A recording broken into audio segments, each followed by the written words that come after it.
144 non forces है धरती में, जैसे ग्रेविटेशनल फोर्स, कोई भी चीज़ ऊपर डालेंगे तो वो नीचे ही आने वाली है। धरती अपने एक्सिस के ऊपर घूमती है तो वो सेंट्रीफ्यूगल फोर्सेस डेवलप करती है।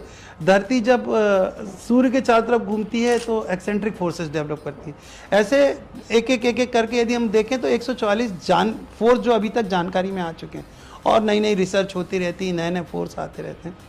उन फोर्सेस का जो पूरा की पूरा फोर्सेस मिला के क्या फ्लक्स डेवलप होता है, वो फ्लक्स हमारी बॉडी में इम्पैक्ट कैसे डालता है।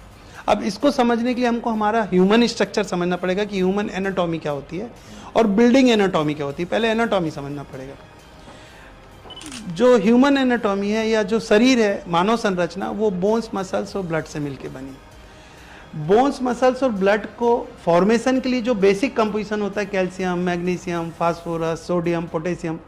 जब भी कभी हम बीमार होते हैं, डॉक्टर के पास जाते हैं तो कोई सोडियम देता है, पोटेशियम देता है, कोई बायोकेमिक टैबलेट देता है, हम ठीक होते हैं। लेकिन उनसे जो बोन्स और मसल्स बनते हैं, उनको यदि हम वर्टिकली ऐसे प्रेस करेंगे तो वो कभी फेल नहीं होंगे, बोन्स, मसल्स। लेकिन यदि उनको ट्विस्ट करें, मतलब जैसे चलते चलते यदि स्लांटेड जगह में चल रहे हैं, कहीं पैर ज़्यादा मोड़ा, तो कोई लोग देखिए जल्दी हड्डी टूट जाती है, मसल रप्चर हो जाती है। उसका कारण क्या है कि वो कॉम्प्रेसिव स्ट्रेंथ तो लेती है, टेंसाइल स्ट्रेंथ में फेल हो जाती है। तो उसके लिए भगवान ने आयरन डाला।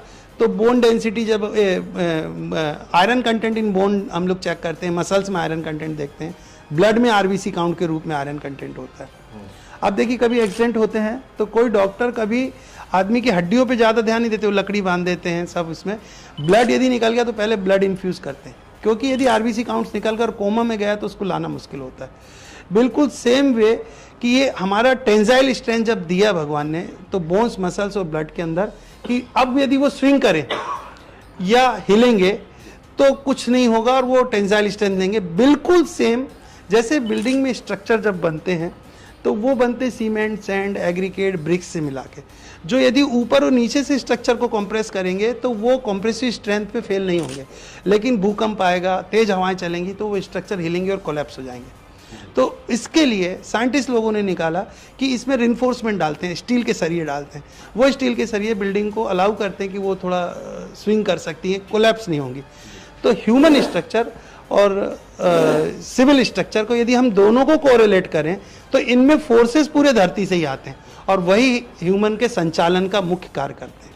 यानी आपका ये कहना है कि जो धरती के अंदर वेव्स हैं और जो शरीर के अंदर जो वेव्स हैं, उसकी एक सिमेट्री, उसकी एक लयात्मकता जो होती है, हमारे जीवन को सुखी और सफल बनाती है।